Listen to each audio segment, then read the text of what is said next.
Hello everyone, welcome to my first live show. Okay, so I'm a bit nervous because it's the first time I can't do a retake. It is actually live and I'm just checking out my gear here. It's the first time. Okay, so it's working. I can see that I'm streaming. So welcome to my first show, first live ever. And today what we're gonna do, we're gonna actually answer some questions, but also what I wanted to do is actually talk to you about the Expo. So hold on a second, I will check out here, QSO. I will share my screen. Hold on a second.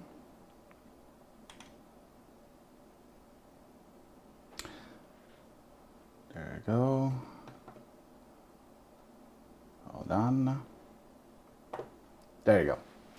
So you can see this is the Expo that will be held on the weekend of the 8th and 9th of August. So if you didn't heard about it, it's actually a virtual Fest that's going to go on with many manufacturers, and they simulate a convention center that you can go through and go to booth and talk to the manufacturer. That will be cool, and it's also free if you want to register.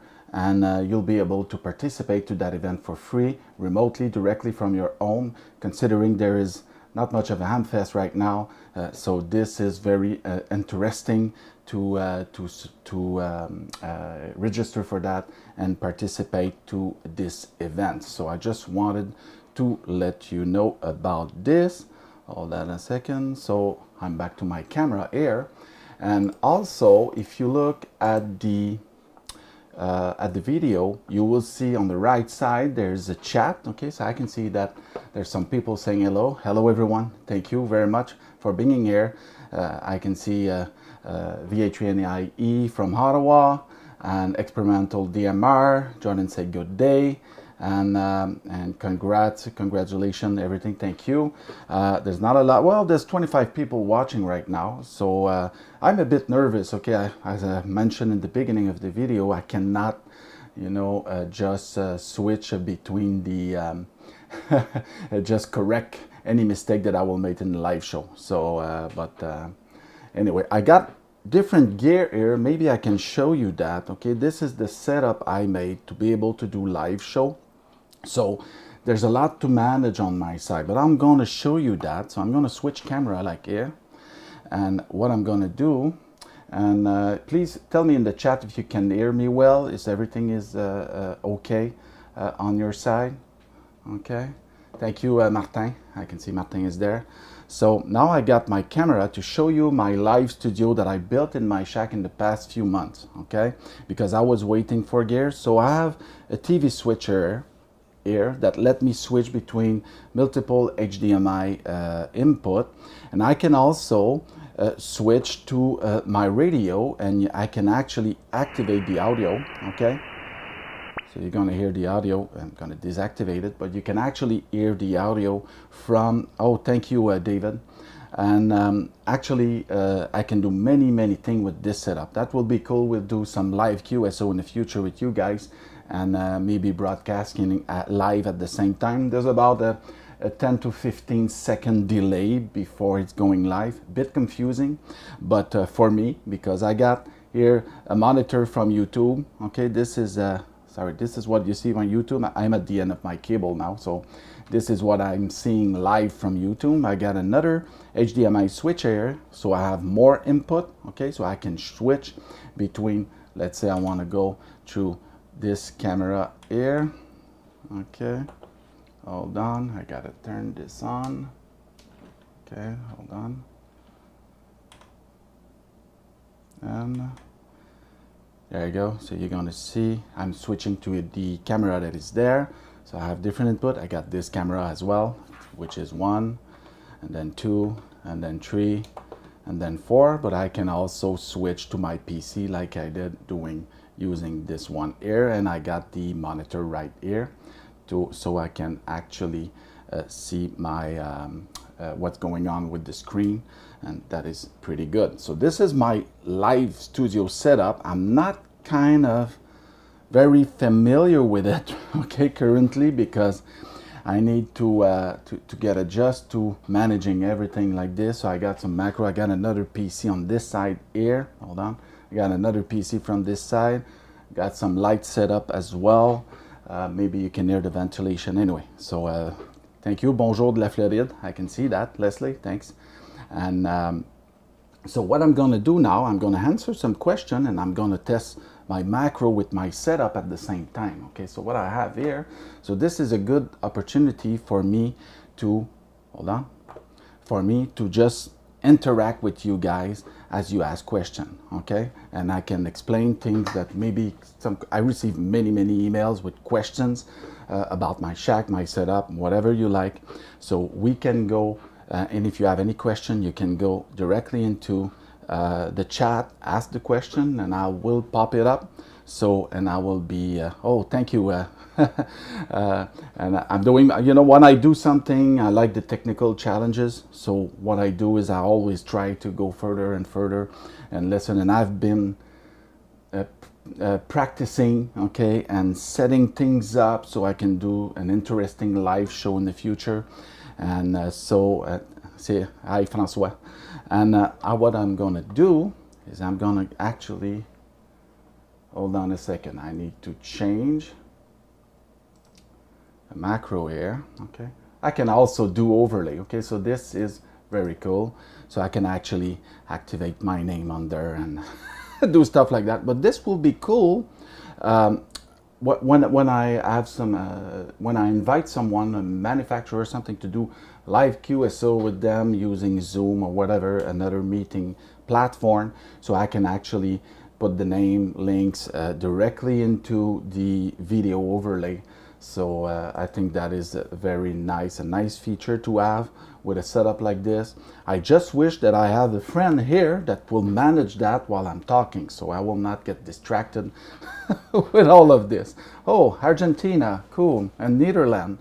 So that's great. So 34 people watching. So I was a bit nervous. I said, what I'm going to do is going to be 1,000 people. So 34, it's still a cozy chat. Hold on a second. We'll activate the chat. Okay. And there's a cool thing that no, I don't know which camera is on. Okay, there you go. There's a cool thing also that can be added to this setup with a map showing the people when you type your country, let's say Netherlands, Argentina, and there's someone from England right there, that can actually be shown on the map. Where are the people that actually watching just by the chat by entering your location. So there's Wisconsin, Florida. That is pretty cool. I'm going to try to do that. That's the next step. I need to program stuff for this. But what I did with the YouTube chat here, so I'm going to try the overlay. Let's click on the contact. Let's click on Argentina. Okay, hold on a second. What I'm going to do, no, it's still, hold on. I'm going to reset everything and try again. And trying to check my chat. It doesn't seem to work. It's giving me some artifact right now. So let's put it off. Okay, let's go like this. Hold on a second. I'm gonna check out. And hold on. Reset. And then YouTube chat. No, it doesn't work.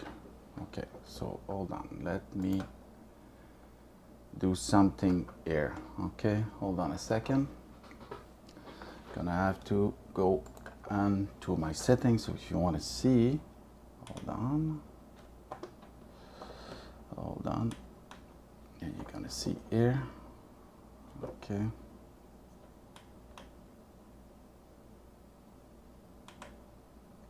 there you go. Hold on a second. Should be okay. So this is my switcher. Okay, what I'm trying to do is actually have the YouTube chat, okay, at the bottom of the video. And hold on.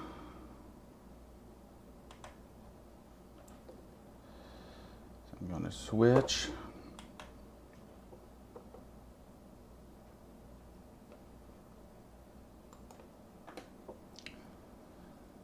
Go like this.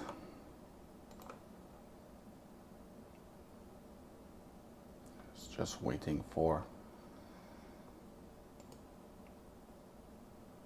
I want to see if it's going to work, my overlay.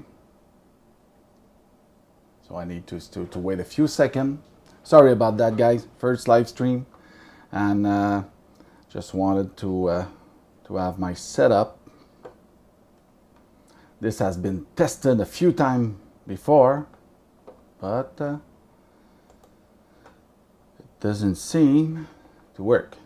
So I'm gonna have to, hold on a second, I need to see here, reset, live YouTube chat, and there you go, should come in.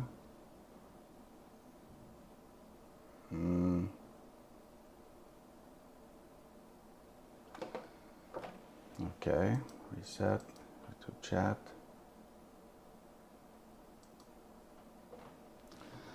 Okay, if this doesn't work, I will let you go. I'll try another time, but I can still answer the question.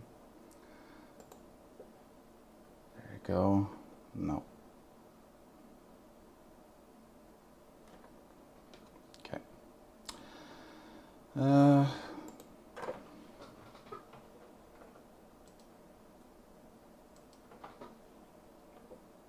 Okay, there you go. Now I have it. I don't know if you're gonna see it in the bottom of the screen, okay?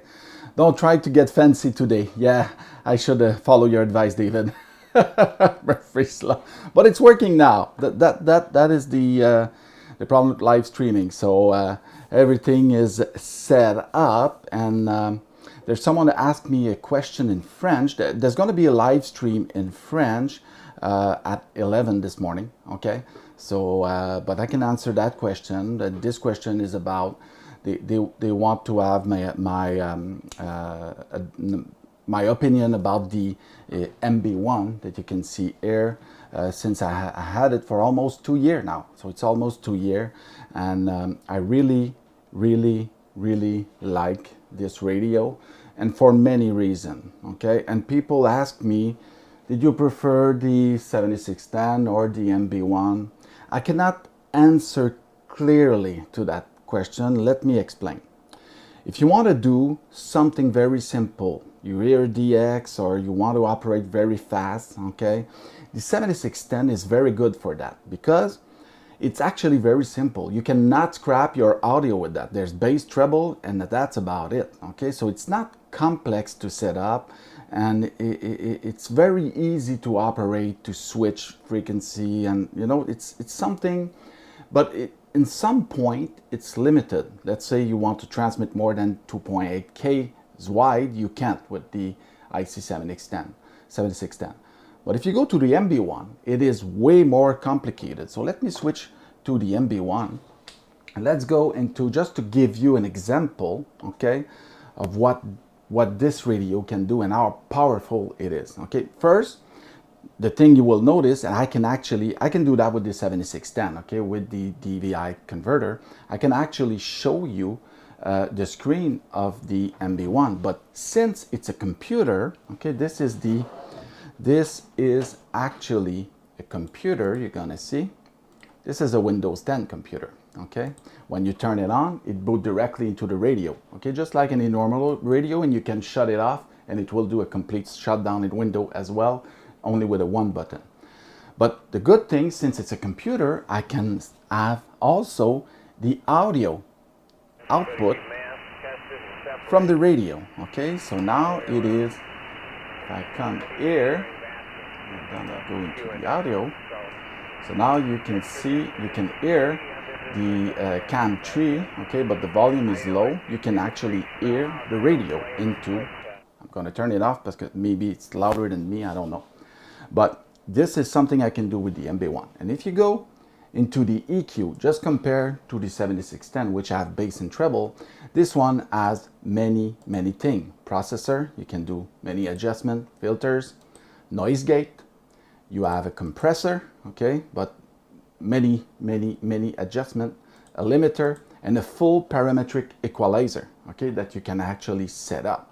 And you have many, and you can save profile and everything. So if you do 2-meter VHF, you can save the profile and have a different mic setup for FM than SSB and etc. etc. So this radio is, if you're not too familiar with computer, okay, let's come back to my camera. If you're not too familiar with a computer, it may be not the perfect radio for you because it's a bit complex to operate.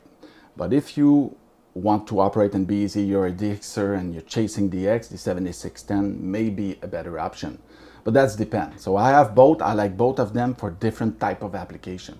So my question, the question about the MB1, what do I think about it? I think it's a great radio. It's a fun radio, and it's something that you keep on learning and learning. And as soon as there's some software upgrade, you upgrade your radio at the same time because it's an SDR, and it's very complete and very fun to operate. But as I mentioned, complex, and it's not, maybe not for everyone.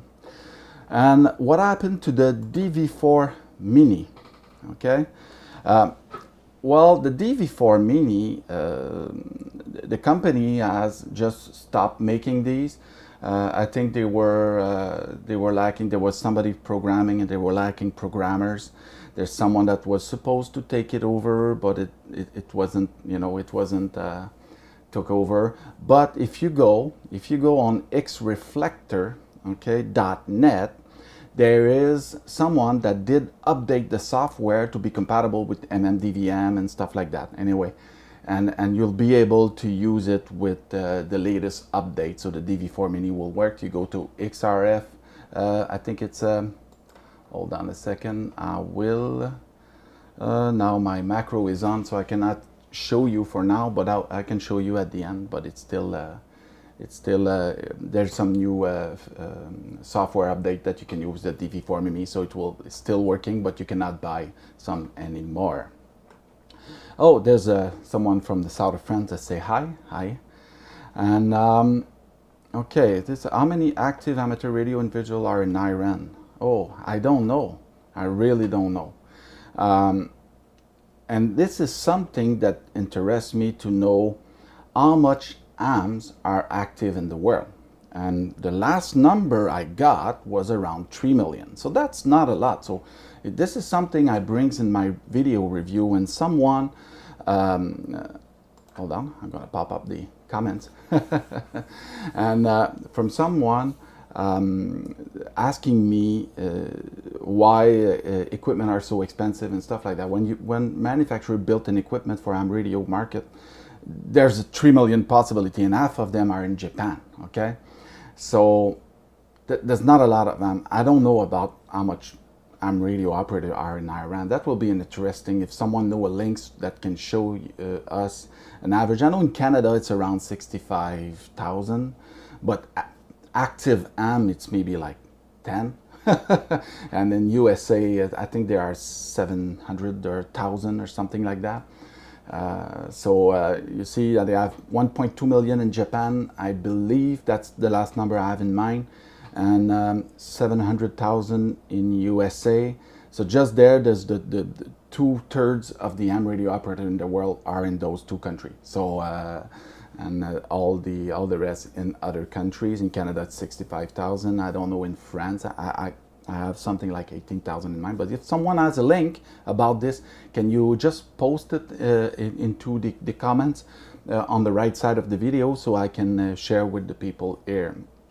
You can look them up on QRZ. Yeah, I don't know. There's maybe a way to filter the call sign. I can check here. Hold on a second.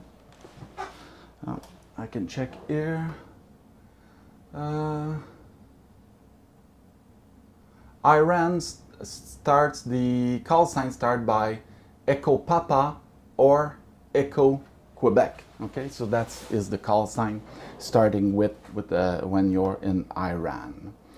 Okay, hold on a second. Just responding back to my message. Oh, great. Thanks, Mark. Thanks for the comment. Yeah, I always answers my emails, but there's maybe some delays. I was on vacation for the past 2 weeks, but not this week, but the 2 weeks before. And there's some delay sometimes to answering question, but I do my best and answer. I make myself you know, I discipline myself to make sure that I do answer to my viewer by email all the email that I'm received. I don't do any other support, just in the comments in the video. And other than that, if you try Messenger, it could be 3 months, maybe 6 months before I can see it, okay? Because I don't go on that platform very much often. I go on Facebook sometime, but not much on the Messenger platform. Okay, so that's it. Okay, yeah, not everyone is on QRZ, Pascal. I understand that. Yeah, and maybe some country they don't upload the full list like they do for Canada and US. Okay, why did you choose the Step IR optimizer over the SD100? Does it make a big difference to justify the additional cost? From what I remember in the, okay, I know you can see we're talking about the Step IR urban beam controller here that can also control all the Step IR antenna. It has many features included that are optional on the SD1000, okay? And if you want to upgrade, it's better to upgrade when you buy it instead of just buying the kit and then upgrade the controller, because you're going to pay for the SDA 1000, of course. So I went with the SDA. And there's another thing, I really like the look. Okay, I know I'm like a kid, you know, I like the looks of things, but there was some feature, I think there was, I don't remember, 2 or 3 options that were on the other controller that was on this one, that was not on the other. So that is one of the thing. And there's also other feature. You can check that out on the website because I don't remember exactly. And at the end of the day, the price difference, they justify, you know, just go with the SDA 2000. So that's why I went. Okay. So there's Ferry Air that's saying that there's 111 match for the XCC and IRAM. So that's, I don't know what, 330. So that's good information. Thank you, Ferry. Okay, I got Pascal to say that the looks is important. Okay. And I was with the YouTubers bunch. I think I'm on the right camera. Sorry, I got a camera over there, but 2 minutes before I started the live, my cable are not on the right connection, so I cannot switch on the front camera and do the comments at the same time. I tried to switch it, my cable were too short, so I need to rearrange there. So that's why you see sometimes I'm not facing the cameras, because I just don't know which one to look anymore. So I have to look to my monitor here. So I'm gonna get used to this, okay? But at least my comments are working, that's good.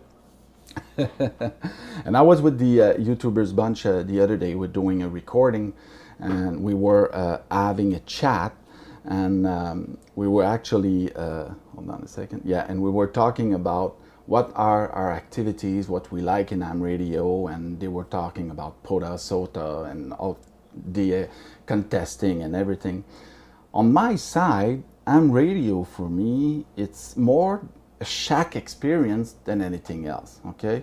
And when I finish work, I come, you know, and finish supper with the family, and when the kids go to bed, you know, what I do is I come down in the shack, I relax. In the morning, I take my coffee in my shack. Oh, thank you, Pablo. And I'm actually, you know, relaxing in my shack. And this is, it's like my I love me room. And looks is important. I listen 99% of the time, and I'm not talking, okay? So I'm not very active having QSO. It depends of the sometime, but the radios are always on when I'm off, because now, because of the COVID-19, I'm working in my shack in the daytime, so the radio are off. But when I'm not working, all the radio are usually on, and I really like to listen. And for me, it's my relaxing room, and I just turning around and I just feel good. I call it my dream shack after 30 years of amming, and I'm calling my dream shack, and I really, really love to be in my shack. So for me, AM radio is more than that, than mobile operation, than portable operation, but I need a portable setup to be able to test antenna and things like that. But my shack is my primary place where I do AM radio. So, and that, for me, it needs to look good, and it doesn't have to be that fancy. It wasn't always like that. you can have only one or two radio and do everything I can do here. But as long as you feel good, I think it's coming from my first experience in ham radio. When I turn on the first HF I bought, which has some final lamp final, and I just turn on, and the warmth of the lamp and just the feeling and the sound of the HF. I don't know, there's something. That's why I can't convince myself of having only a radio that have a computer interface. I need something, and that's why I went to the MB1. Okay, so we come back for the other question. So that's why I went to the MB1, because I need the feel of the radio, and I think a lot of hams are like me, and it's not because I'm not open to new technologies. That's completely the contrary, but I'm a little bit old-fashioned when it comes to look. Okay, so there you go. Thanks for the advice on your tower. Thank you, Pablo. You can see that is very cool, eh? The comments. I really love that. So complicated to set up, but now that it works, I'm very happy. And okay, did you ever try the FTDX 9000? I got a friend which is called Robin, VA2NRJ. He does have the FTX 9000. I never tried it because at the time that the 9000 was popular, okay, I think it's the beginning of the 2000 era, I could not afford this type of radio. Okay, let's go. You know, at that time I have many other priority, very young kids and new house, and you know how life works. As you're getting older, well, you're getting a little bit of loose, and your career, comes better. Salary and everything, so you invest more, but I could not afford, so I didn't try, and I wouldn't buy an FTDX 9000 these days because this radio is really old technology. And if you go on the Sherwood, the DXN Engineering, Sherwood receivers evaluation, well, you're going to see that this radio is not, well, the 7610 outperformed that radio today for sure. So, I wouldn't go with an older technology, but it's still a very nice looking radio. And Robin, my friend, has one, but I don't think he uses it anymore. He also has the Kenwood TS990 and the MB1, which is his main rig now. So, but very, very nice rig as well. Thanks, Pablo. Yes, it's my dream shack, and this is something I want to share with you. I want to make you dream. I don't want to make you spend. Okay, some people tell me, well, you make me spend. That's not, I want to help people to make good decisions. And keep in mind that many of the stuff I got here, some are lent equipment. Sometimes I return it. Sometimes I sell equipment to buy some other equipment to do some contents for you guys. So it's, it's a bit of... it's normal that you're going to see a little bit more stuff in my shack because of what I do with YouTube. I also write reviews for QST. And yes, I do make a little bit of money with that, I have to pay income tax as well. But I reinvest everything in video gear and radio. I'm doing that as an hobby, so everything that I can re-put in the shack, re-put in my video system here, like I just showed you my setup, I do every time. Okay, let's catch up with the question. Pasquale, AM radio. Well, I listen mainly to HF and to Simplex VHF. There's a local group here, and sometimes I got the DMR. I also have usually my open spot 3 and my open spot 2 are connected, and I also monitor the X Reflector 38 Alpha, and I monitor sometime the YouTuber C4FM 48 on FCS 003, and now I can transcode with the open spot 3, so, but I don't usually, I can use the FT70 in C4FM or any other radio, but I do listen to many things, and at some point, and when I have a new radio to review, and then I'm more active because I'm testing, I'm talking, a little bit more. With the COVID-19, what happens is since I work in the daytime from this office here, I did not do many radio because at night, I just want to change room. I'm 40 hours and more in the shack working. So because of this, I was less active in the past few months. Okay. Okay, you can manage to ask them if it's safe for someone to apply in Ireland for amateur radio. I'm afraid that I guess if they allow you a license, it's because you went through the process of getting certified. So I think, you know, in any country, you should just go to the process and go very open with it. And if there's something, you won't give you your license. That's, you know, my only advice. I'm not there, so I don't know. But usually AM radio license are registered, and there's some law in every country, and there's also the ITU, the International Telecommunication, what is that, union or something like that, anyway, that allow the band plan and everything. So you should check with your local authority, and there shouldn't be any problem. I don't think so, okay, but ok, Zen, the shack, yes indeed. Thanks, Pascal. Vidéo, j'ai une question. Ok, that's a question in French. Y a-t-il du matériel accessible pour les personnes non-voyantes au Canada? Yes, there is some material for blind people, okay? Most of the radio you get today, you will have a speech processor that will actually tell you the frequency, the band you are on, so you just need to get used to it. There's also some computer interface that you can actually give you some touch reading. I don't know how to say in English, le braille. And you know, there's many things, but I think you need a sponsor to for setting up the antenna and testing everything before you can operate. In Canada, I think that is the case. Okay, any other question? So we're 52% now, so that's a good audience. I don't know if people are watching in delay or watching the live, because sometimes I get late on the live show, and I start from the beginning, so I'm like 15 minutes before it started. So there's still like 24 minutes to go. I'm going to do an hour streaming, and then I'm going to do a pause and come back at 11 for the French streaming.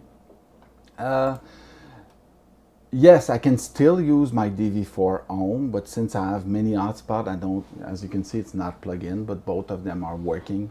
And I did use one to monitor the one C4 FM reflector, which was working great. So great, that is cool, but there's no, unfortunately, there is no software update on those devices like they did for the DV4 Mini. So I just hope somebody someday will try to work on that and do something. That was a good device. It's a shame that they stopped making these, and there's no supports for the past 2 years, unfortunately.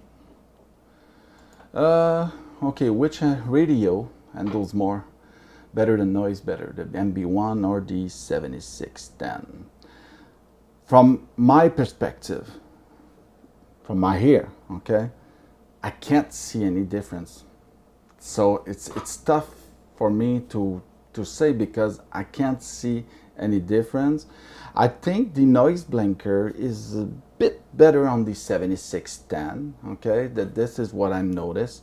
But you can do also some adjustment on the MB1, and when it comes to SDR, adjustment are, you know, can be tricky, and they can make a huge difference in your experience with the radio. I was with Mike Ladd from SDR Play going through, you can see that in my video interview about the RSPDX, and I was with Mike Ladd, and I had a birdie or something, I don't remember exactly, but Mike just went with me through the process, and we just got rid of it. But it was quite complicated, so you need to practice. But the MB1 has a good noise blanker, but I think the 7610 is a bit better. Other than that, the noise level is about the same, and the quality of receive is about the same. They're both high-end rig, and there are both SDR, and you know, from my ear, there's not much a difference.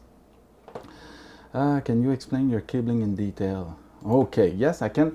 There's a video about that. It's called Using Multiple Antenna with Multiple Rigs Safely, or something like that. You can see that in my video list on YouTube. And but what I have outside I have on HF, I got the urban beam from 6 to 40 meter, and I got a 80 meter dipole antenna. And Here is my dipole antenna, my step IR. There used to be a discount antenna. I did uninstall it, okay? But there used to be a discount antenna, and this switch is a remote switch, the RS, and everything I'm talking about, there's a review on my YouTube channel in French and English. And this is an outside switch. The ports that are not used are going to ground, so there's no RF coming back into the shack. There's only one coax coming into the shack from that switch. And the urban beam and the dipole, 80-meter dipole, are connecting to that switch. When not in use, it goes to ground. That is outside. Inside, there's one coax coming from the antenna. I don't know if you can see. Yeah, hold on a second. I'm going to turn the camera a bit like this. I don't know if you can see it here. Okay, so the antenna is coming in to the switch outside. There's another switch. So I can switch my radio, and every port that I'm not using are going to ground as well. So this ensures that I will not send any RF in the other radio, even though I'm using the 1 kilowatt amplifier right here, okay? So now I select the MB1. So I got one remote selector switch outside and one in the shack to select the radio. The one outside is to select the antenna. This ensures there's only one antenna active on one rig when I'm operating. All the other rig, outside and inside switch, are going to ground. Okay, and I needed to make a modification on the RCS via switch outside for that, and this is shown as in the video as well. And that's how I ensure the antenna are, my radio are safe for HF. Everything is ground together behind there. I use RG213 old coax cable. Don't throw old coax cable, just strip it and use the shield as a ground strip to ground your equipment. They're all ground to, there's a video about my wiring into my video, and this is, I think it's the latest one before this one, okay, that you can see. And I have a plate, a brass plate that I can connect all my ground to it, and there's a number 6 going outside to a technical ground with a 8-foot rod in the ground. All my antenna are ground to the tower and the shield of the coax, and the tower is ground on the 3 legs with either 8-foot a pin on the ground, and there's also one that is 90 feet deep on it's a pipe that uses, I don't know how you say it, you should watch my video about my antenna. You're going to see exactly, and it's 90 feet deep, and it's ground with a number 6 as well. So everything is grounded. I got this small power supply here that providing all the 12 volts for most of the equipment except the 7610, which has a dedicated power supply right here. Other than that, the small MFJ 30 amp switching power supply, which is very good. It doesn't make any sound. Sometimes you can hear the fan just a bit, just a little bit, and it's supplying all the DC into the shack. Of course, the MB1 is connected to AC. There's also 2 electrical circuits for the radios. There is one electrical breaker for all the other stuff, video stuff and computer. There is one breaker, 15, I think 20 amps, 110 volts for the radios. And there's also a 220 volts, 15 amps for the amplifier that are connected in the shack. This was planned like this when I built the house, so I had the opportunity. I was already a ham. I've been a ham for 30 years. This house was built in 2005. So I did plan all the breaker specifically for the shack. Okay. To have one session, I would happily call you. Thank you for special attention. Okay. A copy or setup. It's a good way to protect everything inside of the shack. Thanks for all the advice. Yeah, I went with Alpha Delta switch. This is a recommendation with someone here, which is used to be a broadcast engineer. He's retired now. And they are very well isolated, so he says that this was trusted the switch for this application. So I use the best of breed when I can to make sure to protect my equipment. And there I have here. I'm interested in the complexity of a commuting antenna, microphone, and audio. Yes, this is another thing. Okay. I have the MFJ 1263 that can handle 2 different mics with 2 different two different radio. Then you can actually switch between the one microphone can go to 2 radio or 2 microphone to 1 radio, whatever you like, okay? So this is very useful, but I stopped, well, I'm using it because it's already wired for the MB1, okay, with this aisle mic here with the PTT and PTT. I don't know if you can see, yes, okay. And I used, but in the past, I used it for different rig, and I was able to switch. But ICOM, you know, is a condenser, it's a different, there's some current, and you need to do some modification, and with ICOM rigs, I prefer using ICOM mic, okay? I can have aisle mic made for ICOM, but in that case, I use like this. But there's some setup, I think there's W2IHY that is doing also, hold on, I'm just bring the camera, that's also doing some switcher for this, so you can shop around. Yes, that does exist. Okay, I'm from the UK, nice program. Can you please tell me what program you have on the screen for the gray line? Okay, this is a question I get, okay, very, very often. And thanks, Ari. This is a Geochron 4K. This is not a program. It's actually a hardware device. It's a small device that you can see here, okay, which an HDMI output, and it is a 4K output if you wish, because it works on a HD monitor. It's a 4K output, and there's a ham mat. This is connected to the internet, so it is live. It is live, and I'm gonna try. Okay, hold on a second. I'm gonna figure out. I'm gonna switch here. Okay. No, hold on. I'm gonna come back here. Gonna have to. Oh, this is live. Okay. Let's. I don't know. I didn't even check my focus. Okay, but. It is a bit tight in the back in there, okay? So this is a 55-inch screen, okay, that I bought specifically for that.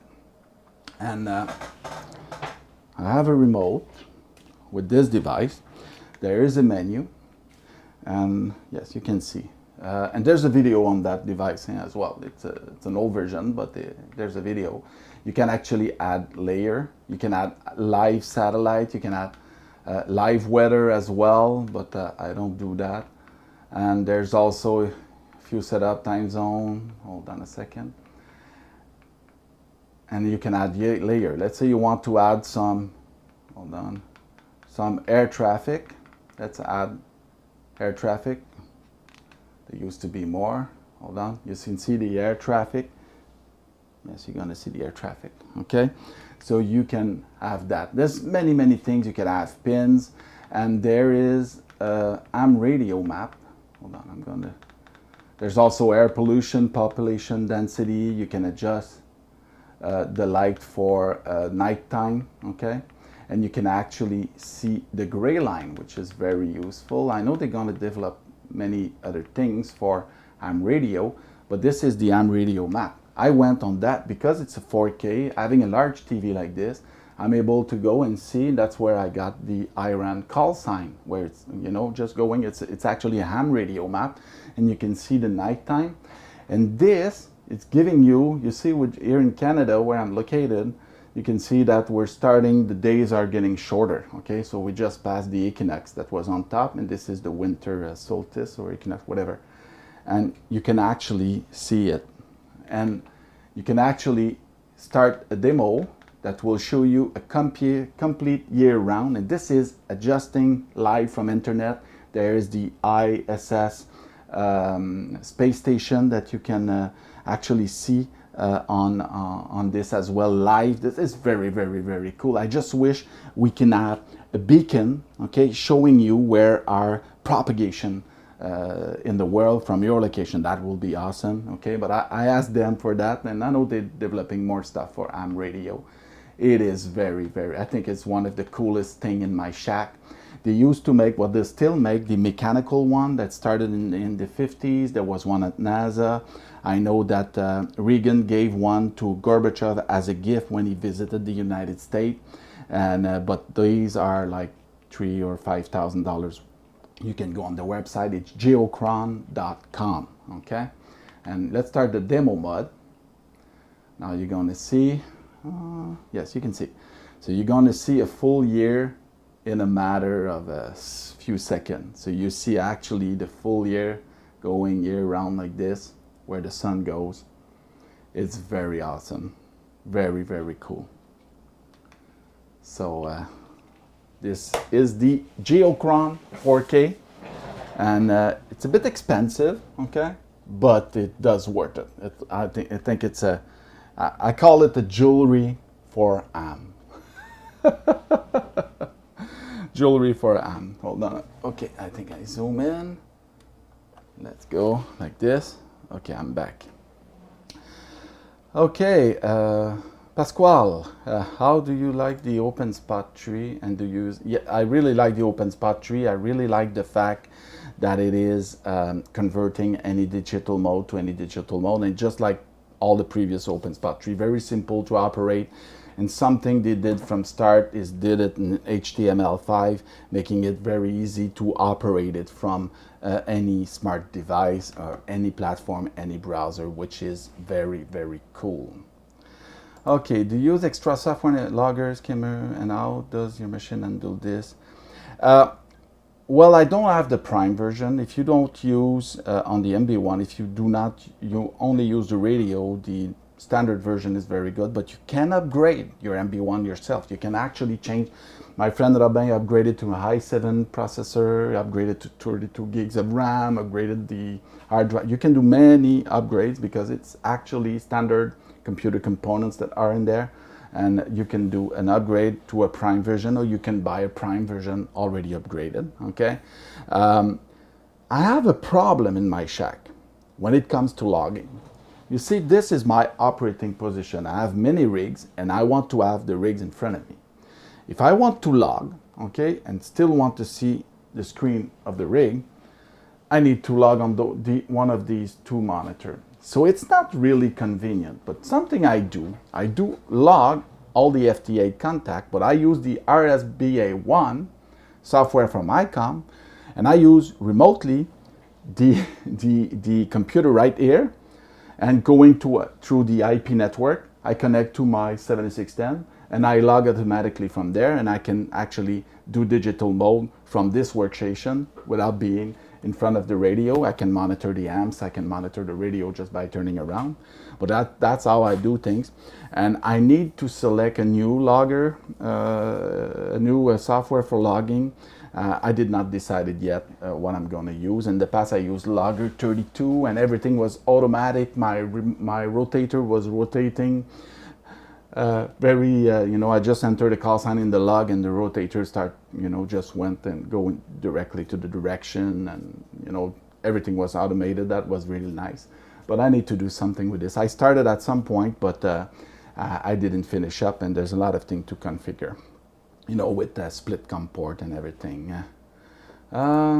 Convinced for Geocron to add, and yes, it's something that you're gonna keep for a long time, and it's very nice. Okay, so there is Robert, let's say 73.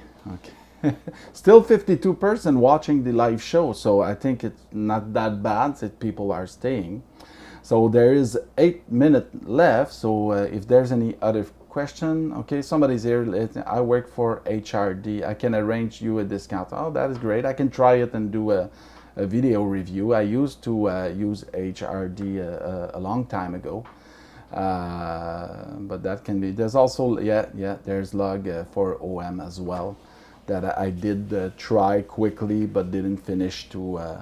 There's there's a lot of different rig, and when it comes to synchronizing COM port, and when you need some splitter software, that's where it gets complicated, especially if you want to turn the rotator automatically. I can also tune the urban beam at the same time, everything automated. That will be it is something that I will do if I ever need to work remotely. I would like to be able to switch on the amp and things like that, but I don't have the needs for this now.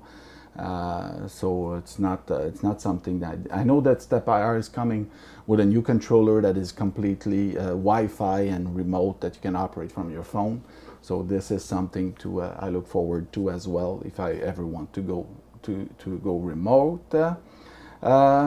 May I know what is your default logging software? Well, I don't know myself what is my default logging software. I do log everything in FT8, but I don't log RagChew QSO. I prefer RagChew when I'm listening to the HF. I don't do contests or anything like that, but I do listen. I really enjoy when there's a contest to see all the activity on the air. It's very, very cool.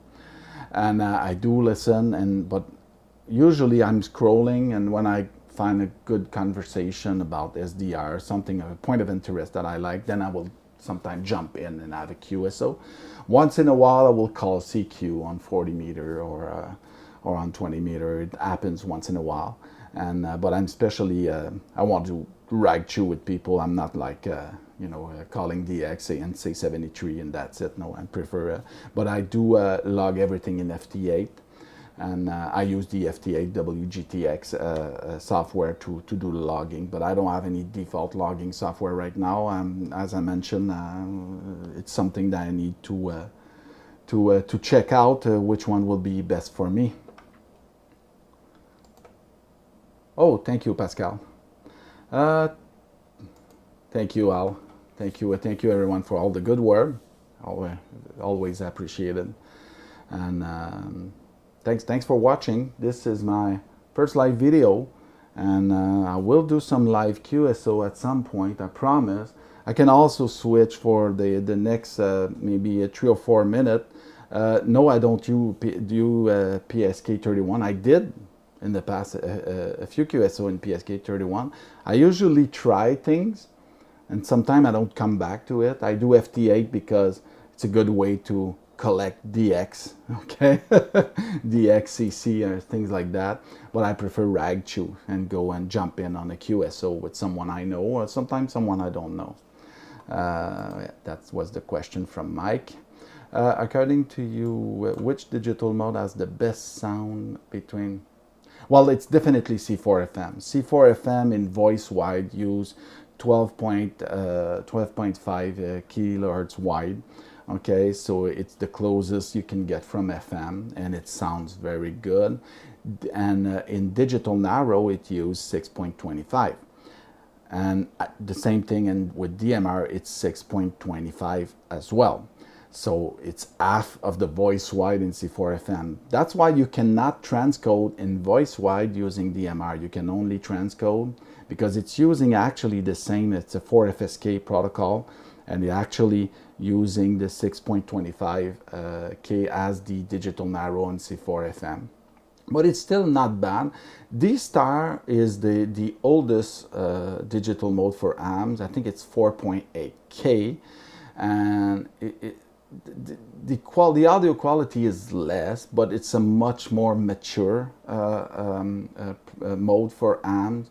In some way, I prefer D-Star, and the latest radio, if you say the 9700 or even the ID 5100, for some reason the audio is better than it was with the first radio that sounds like bubble-like, or just like we call it in French nasal, you know, like you have your nose shut down, blocking.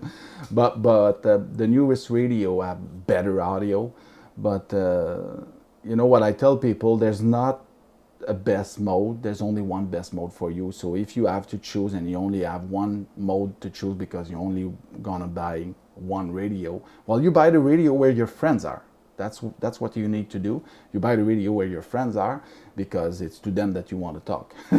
So there's no, but C4FM definitely has the best audio of the three mode, and it's the most recent as well at the same time. Hello, Roger. Roger is a long-time subscriber. We did exchange many emails together in the past. Yes, I did a review of the MB1 when I received it, and it's a complete tour. There's a few things that change, but not much. It's still very accurate and actual, so you can watch as a review in French and in English. and you go on my channel and you will find it very easily. You just search for the MB1 review and you will find it as well. So we're close to 10 o'clock, so I need to take a pause, drink a bit of water, so I come back at 11 from my French live streaming. At 11 I'm doing on the Saturday morning my streaming, because I will try to do every month, okay, a live stream. I do it on the Saturday morning because for my European viewers, then it's, you know, it's the time is more normal than doing it at night. So I have that in consideration. Maybe 45% of my viewers are from Europe, so that's why I do that in the Saturday morning. Okay, well, greeting to you too as well, Emmanuel. I think you're furthest viewer from now, from what I saw. It's Argentina, it's France and Netherlands, England, and I have Philippines. As I mentioned, there's a way to show, if you type in your country into the chat, there's a way to show it on a map, and I will try to do it in the future, but there was a lot to handle today with the comments and everything in the bottom and having it overlaid, and so that's why one thing at a time. Okay, yeah, okay, Pascal telling us in France it's 16, we're just before supper.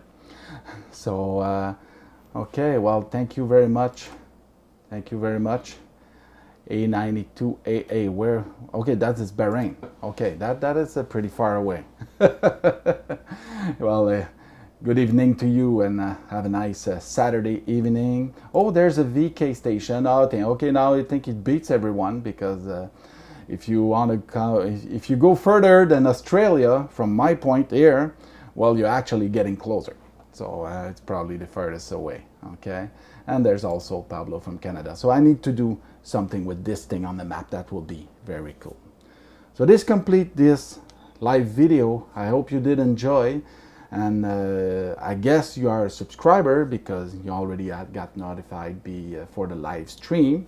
So if you're not and watching this afterwards, well, don't forget to subscribe and do a like on this video. Very much appreciated. This is something, it's our reward, it's our paycheck when people subscribe, and it's so much fun to see a channel growing. When I post my video about my shack and my antenna, I gain, I think it's 2,500 new subscribers in like 1 month or something like that. That was impressive, and this is very fun. I will try to do a live stream more often in the future. So on that, I'll say 73. Thank you everyone for watching. Thank you, Ari. Thank you, Pablo. I can see the last comments. Midnight there in VK. Yeah, midnight, of course. And there's a few comments. Thank you, everyone. VK Radio. There's a few. Hey, I'm going to show you. There you go. The last comment. That is very nice. 73, everyone. Catch you some other time. I will shut down the stream. Ciao.